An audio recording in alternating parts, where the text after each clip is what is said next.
our spiritual, emotional, and even physical well-being. Ultimately, how we spend our money is a direct reflection of what is in our hearts. In the end, this book is far more than just a money-saving guide or a simple collection of financial do's and don'ts. This book is about living well and spending less. It is based on the hard-fought lessons learned through both my mistakes and my own successes. Because I'm a Christian, it is also based on what the Bible has taught me about the good life, and as such, it includes some Bible verses. My hope and prayer is that you will be challenged as you read this book. Challenged to reevaluate your priorities and make necessary changes that will result not only in a bigger bank account, but in a better life, one filled with contentment and meaning and joy. It won't be easy. Lasting change is hard work. But please trust me when I tell you the rewards are worth the effort. The good life is waiting for you. Are you ready to find it? Part 1. Living Well. Secret number 1. The good life is not what we think it is. Not life, but good life is to be chiefly valued. Socrates, quoted by Plato in Crito. Do not store up for yourselves treasures on earth where moths and vermin destroy, and where thieves break in and steal. But store up for yourselves treasure in heaven, for where your treasure is, there your heart will be also.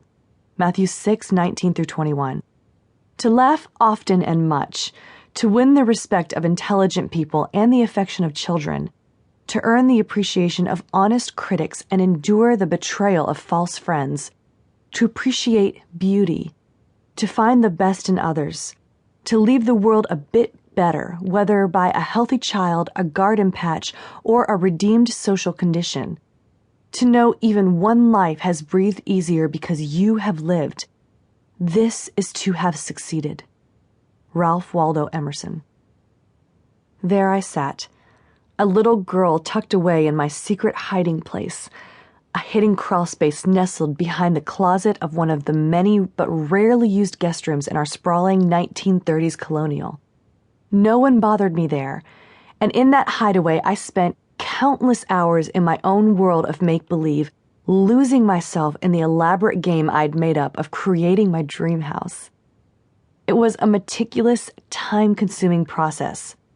I'd start by picking out the biggest, most ostentatious mansion for sale in the real estate section of my father's latest copy of Architectural Digest, the one with the formal English garden in the front and the cliff overlooking the ocean in back, available for the bargain price of only $17 million.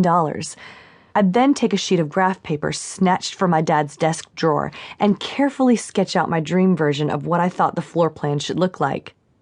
I was always careful to include such basic necessities as an indoor pool, a basketball court, and a game room. My perfect house always included at least 10 bedrooms, with a fireplace, sitting room, and cavernous spa-like bathroom in each. There were at least 2 gourmet kitchens. You never know when you might need an extra.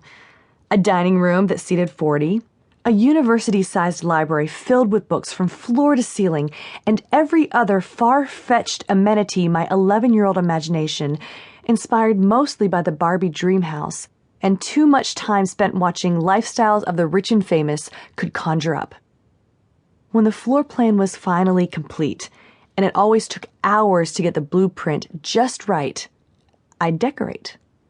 I'd pull out the thick stack of department store catalogs I had pilfered from the recycle pile and spent countless more hours methodically picking out furniture, linens, and accessories for every single room, right down to the china dishes in the cabinets, the fluffy towels in the bathroom, and the classy shoes in the closet.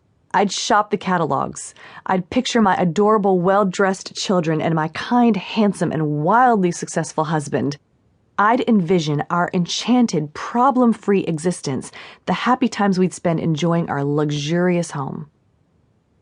However, when I had finally exhausted every catalog and filled every imaginary room with as much expensive stuff as I could possibly find, I was never left with a feeling of accomplishment, despite all the time and effort I had exerted. On the contrary, the letdown was intense.